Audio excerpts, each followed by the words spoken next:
Robert Plank Show, episode 168. Increase your traffic. On page and off page search engine optimization, Google Analytics, HubSpot, metrics, and analytics with Scott Gombar.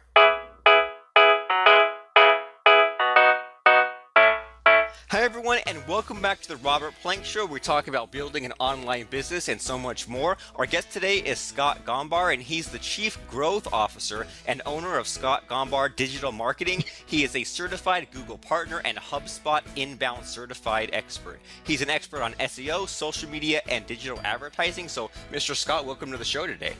Thank you. Thank you. Cool. So, we're talking about, social media marketing and digital marketing and stuff like that. And I'm looking at your website, and you have this agency. And I've seen a lot of these websites or there's people around who say, like we have this digital marketing agency, and we'll, design your website if you want it. We'll do content marketing if you want it. We'll set up your social media presence if you want it. A lot of people Right. do that. But what Right. makes you stand out? What makes you different and special? Well, for starters, I have a passion for it. I love it doing it. I love, it's probably my greatest strength and my biggest weakness is that I love seeing small businesses succeed and grow. Sometimes they don't have the resources to do that, but I always want to help them. So sometimes it's good and sometimes it's bad. But I just love, I like to be a partner with the business and say, let's make you bigger than you are. You know, let's make your business bigger than life is what I like to tell business owners. Um, Not that I would mind working with some bigger businesses, but I just there's something about small businesses. I just love them. So you like helping the little guy, and you like going the extra Right. mile as opposed to just, using the template, using the cookie cutter. You're the guy that people should go to if they want someone who really cares and might be, waking up in the middle of the night to jot down some note that came to Yep. you that'll help them in their business. That's exactly right, and that's me. I keep a notepad on my nightstand. There's one almost everywhere I go. There's one in my car. So yeah, that's me. Always thinking and always trying to figure out what the next best move for my clients are, and of course me. I also use what I do. It's funny. I had this conversation yesterday with a HubSpot representative, and he said, "Would you use HubSpot for your own business if you were a HubSpot partner?" I said, if I'm using a tool for my clients, I'm using it for my business as well. And I said, I'd be surprised if any digital marketer doesn't do that. And he said, there are a lot of digital marketers that don't practice what they preach.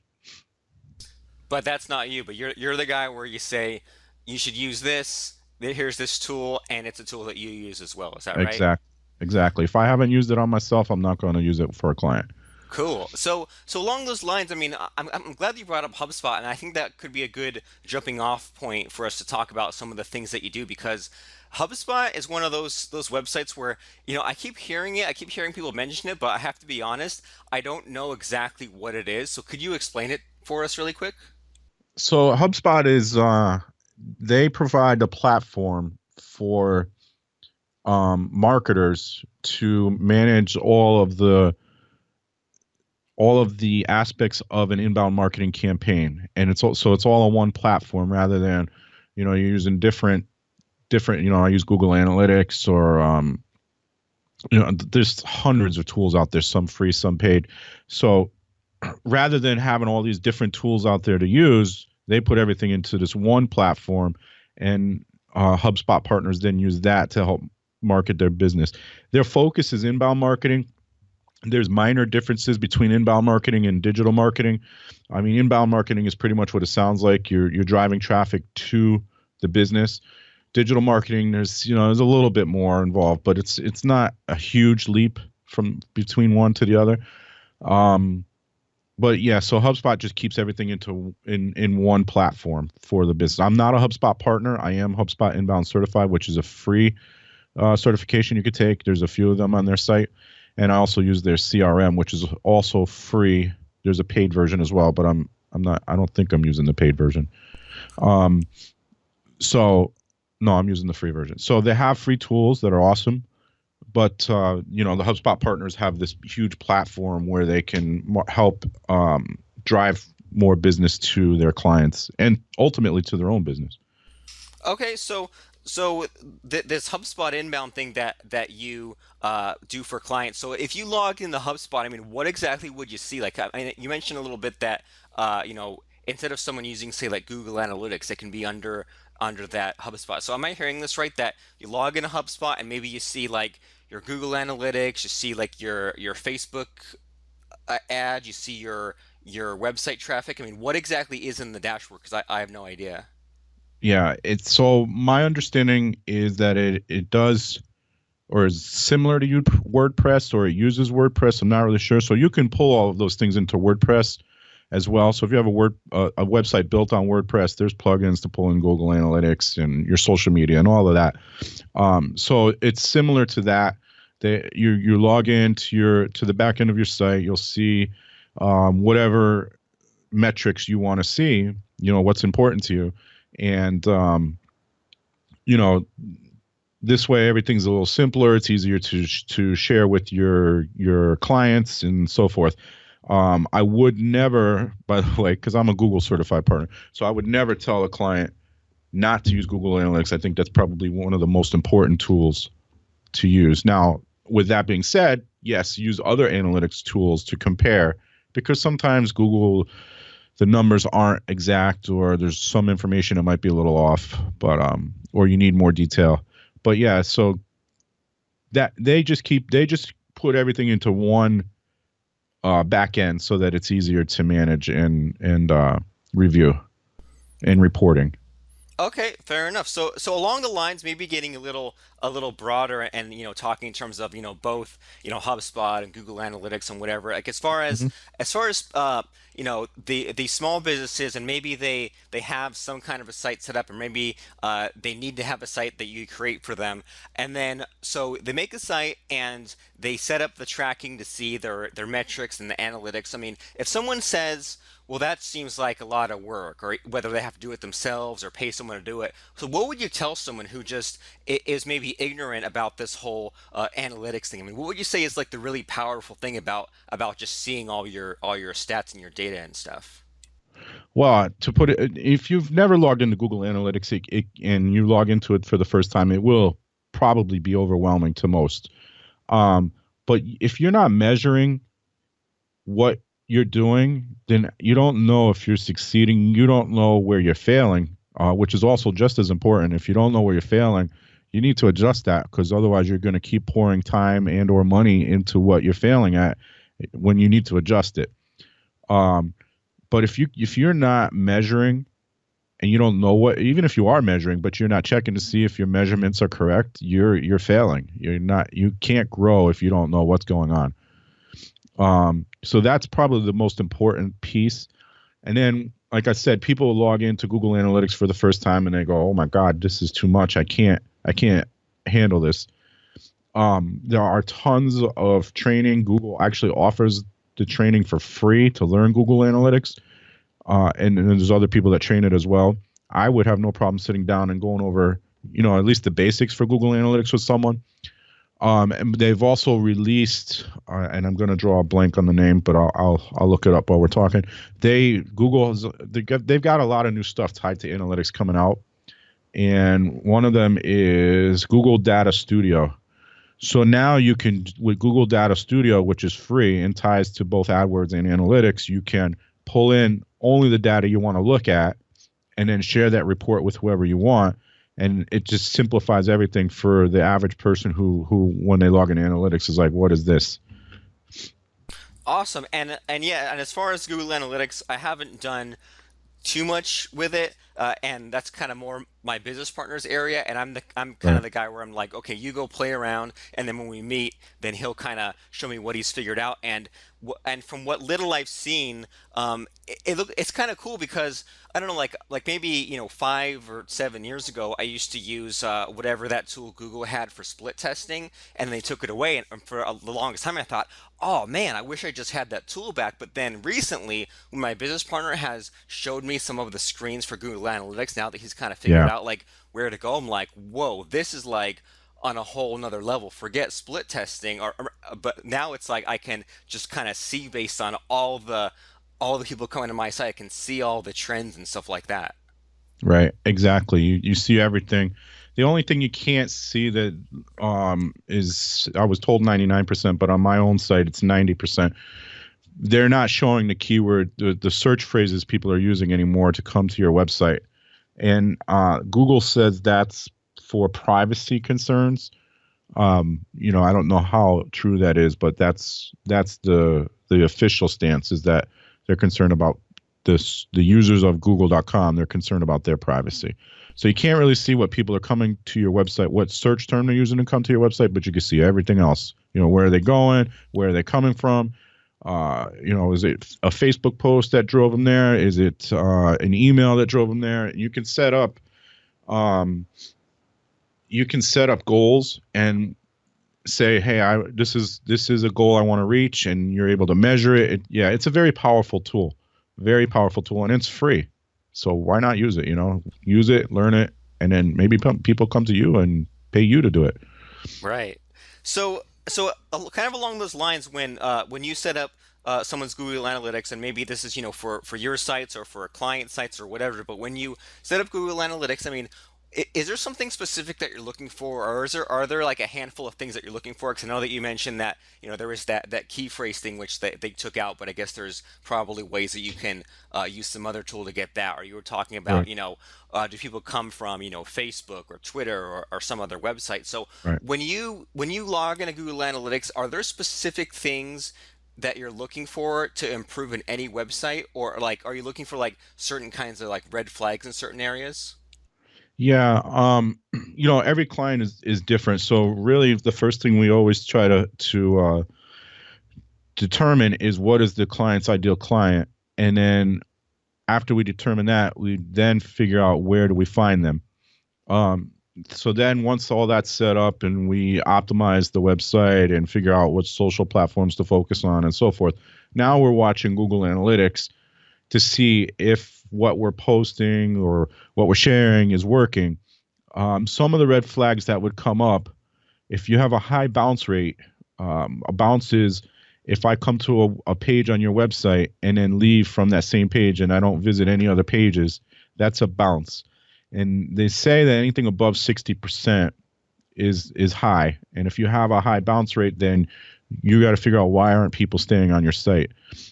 If they have a low time on the site or time on a web page, so if they come to your web page that has 2,000 words on it and they're only on the page for 3 seconds, why are they leaving the page?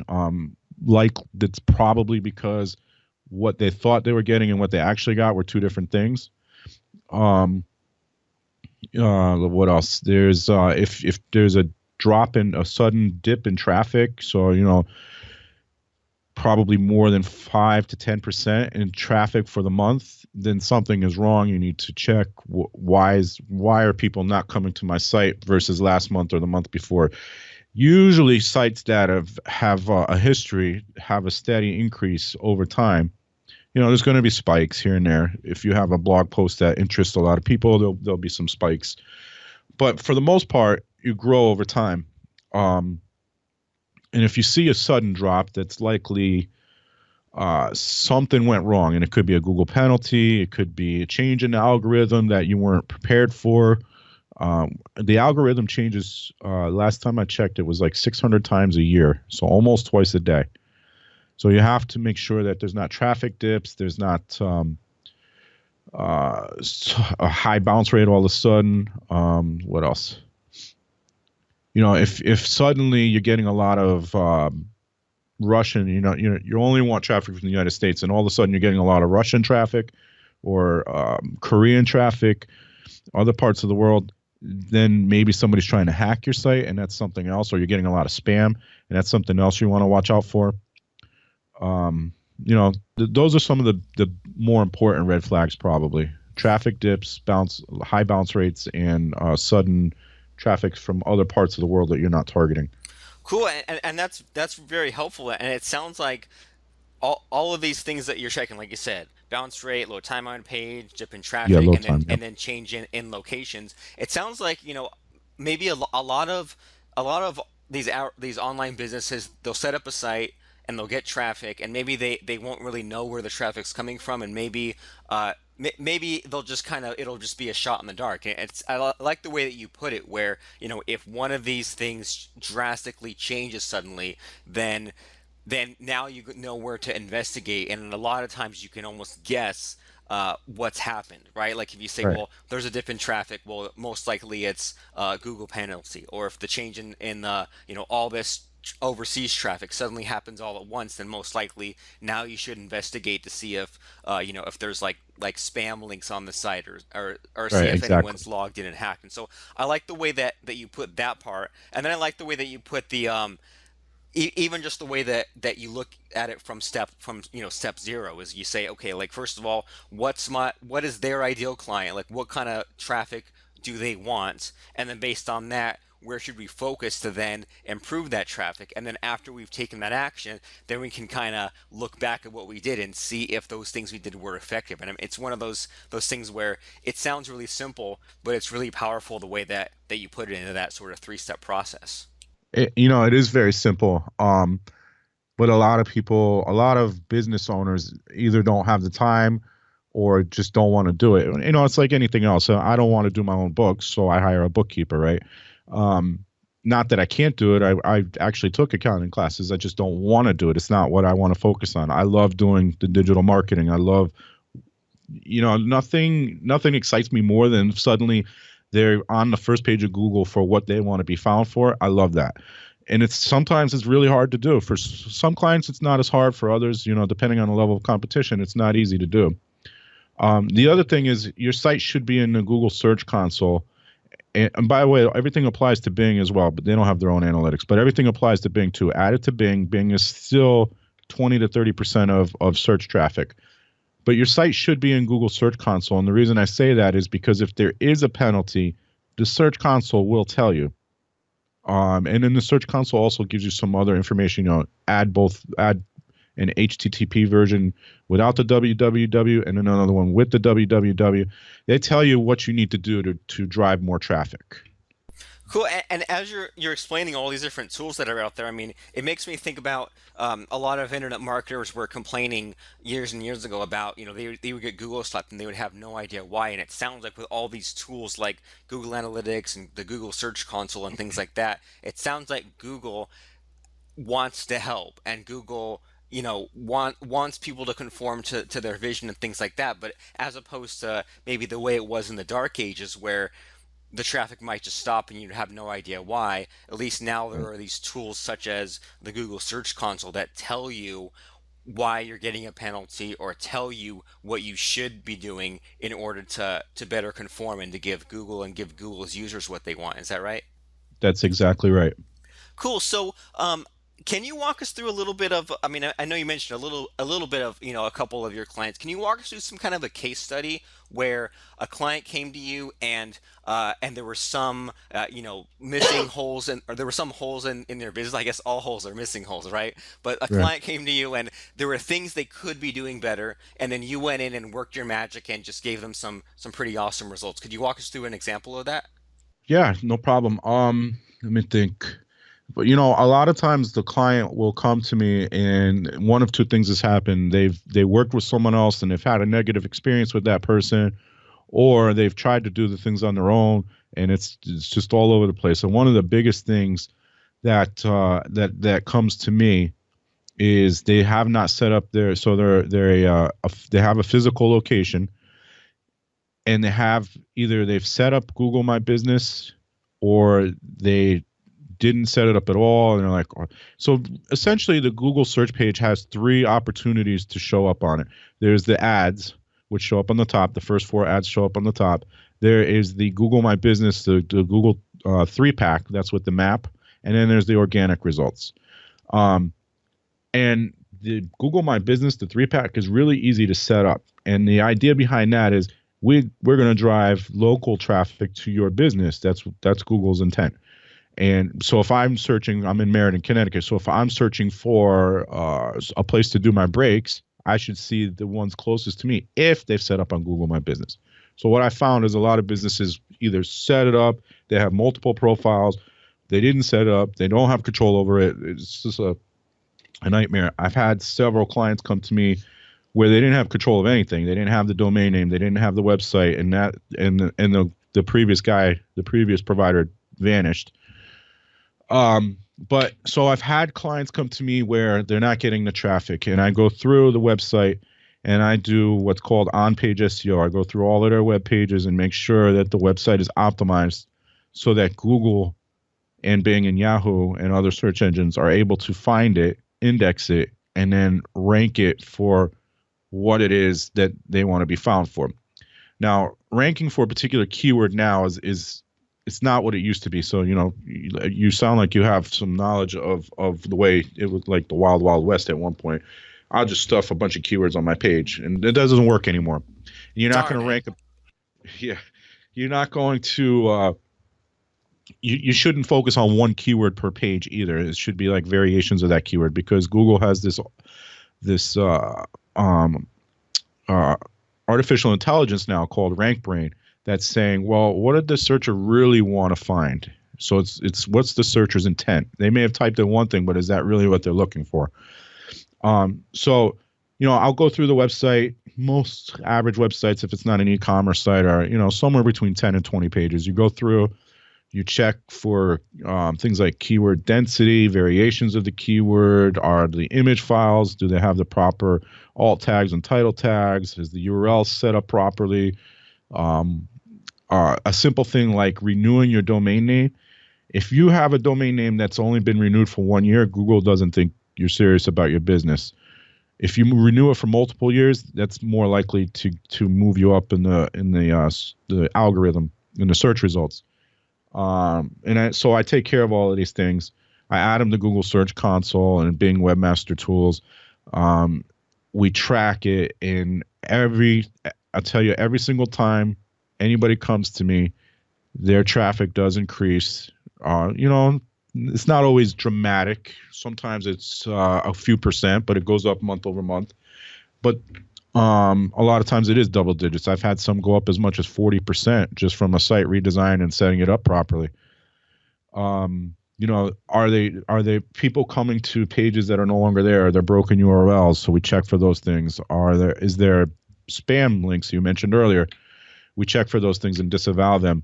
Although they will not have the same impact that they used to have. So it's not as big a deal now to have bad links to your site, but you should still disavow them. What else? Title tags. Are the title tags set up properly? Does your homepage just say home, or does it say Robert Plank, and then what it is you do? Which, people are going to find you that way. They're not going to find you by searching home. It's a lot of stuff, and I actually have a checklist on my site that anybody can download. It's free. I'm not charging for it, and you can follow that, and that's the on-page SEO. And then once that's done, I do the off-page SEO, which is the link building, the blogging, the stuff that doesn't. You're not updating the site itself. You're not optimizing the site itself, but you're doing things to help make the site more authoritative. Yeah. So a moving company recently that I talked with, they came to me. The previous I always run a free audit on the site, and I say, this is what was done right, this is what was done wrong. They reviewed it and said they had paid the previous provider for SEO. A lot of it wasn't done. So I took the site over. The site was on a host that every time I tried to update it, the site would crash. So we moved it to a new host. We updated everything on the site for SEO. Now they're getting a lot more traffic. That one actually did go up, I believe, 40% in the first month. Nice. And I mean, I could see, I mean, I could easily see that just from just you describing the things that you're doing. I mean, I can only imagine how many business owners out there have like a slow WordPress theme or something, and maybe it takes 10 seconds to render when it should be taking 1 second, and they don't even know, or they have a generic title tag, or whatever it is. A lot of people might not even be aware that of all these things that they're missing, and they might only be getting 100 visitors a day when it could be 1,000 visitors a day, and Right. even to think about how many years they just haven't known about the easy traffic they could be getting if they just were a little more compliant with Google. I mean, I can only imagine if they're missing out on this traffic every day, how much that totals up to over the course of maybe the last year or two, that they could have Exactly. had so much more traffic. And even if they doubled their traffic, or 5 times the traffic to their site, well, that's double or 5 times the number of leads opting in, or That's double it. or 5 times the number of sales. And it sounds like a really kind of low hanging fruit. And you mentioned kind of sort of describing what you do and people who should hire you, sort of in the same way that you could do your books, but it makes a lot more sense to go in, pay someone to do it. And if they know all the nooks and crannies, you might pay them a few $100 and they might save you, thousands of dollars. So it's like, in a way, it was better than free hiring that person. And what I'm hearing from you, Scott, is that, someone could meet with you and get the free checklist and the free audit. But even if they got to the point where they were to hire you and have you do all these things, it doesn't even matter how much they're paying you, because the amount of money that they're getting back out of the business is more than they paid you. So it sounds like a really win-win situation there. That's exactly it. Cool. So I mean, so you mentioned a few things on our talk here, and you mentioned that you have your website and you have your checklist. So you tell people where to go and find these things? Yes, scottgombar.com. It's SCOTTGOM as in mom, BAR.com. And the checklist is right there on the homepage. You'll see it if you just scroll below the slider. Um, and if you move around the site, I rebuilt my site. It's probably been about a year now, to simplify everything, because I had a lot of content. So I just wanted to make it so you can find anything within 1 or 2 clicks, really, which is also important, by the way. So go there, you'll find everything you need to know. I talk to people all the time about exactly what I do. I'm not afraid to share it. If you want to do it yourself, feel free. Right, right. I mean, you literally have held nothing back, and that's kind of the attitude I kind of have too. Is like, there's all these things to figure out, and like you said, the algorithm, just even Google's algorithm alone, changes twice a day, and who knows what new tools Yahoo or Bing will come out with in the next coming weeks. So Right. so it sounds like, if someone wants to figure it out on their own, technically they could, but it would almost be like a full-time job for them just to keep track of Right. all the things that are changing. And who knows once the rank brain kicks off, if the algorithm will be changing, once an hour or even faster. So it's like, Right. if someone wants to do it themselves, they probably could, just to get a few things here and there fixed. But then if someone wants to really take their business seriously and have someone who knows the ins and outs, who always stays up to date, I think that they really need to hire a guy like you, even just once or twice, even just to do a quick pass on things like, like you said, the on-page SEO, the off-page SEO, all this cool stuff. So I think that everybody listening should definitely go and check out scottgombar.com. That's SCOTTGOMBAR.com. So thanks so much, Scott, for sharing Thank just you. a wealth of knowledge about the things that everyone should be doing to increase their traffic, increase their sales, and to make their website a better experience for everyone. And that means that they make more money. So thanks so much, Scott. Yes. Thank you. Thank you for having me on, and thanks for taking the time to talk to me, Robert. Hey, you. Yeah, you. This is Robert Plank, and you're tuning into this podcast because maybe you're curious about an online business or you want to build one. And what I want to do for you is talk to you personally. So go right now to robertplank.com/group. And once you're on that page, that's a Facebook page, click the join group button, and I can't wait to hear from you very, very soon. Make sure you post in the group just to say hello, and tell everyone that you came here from the Robert Plank Show podcast. Talk to you very, very soon.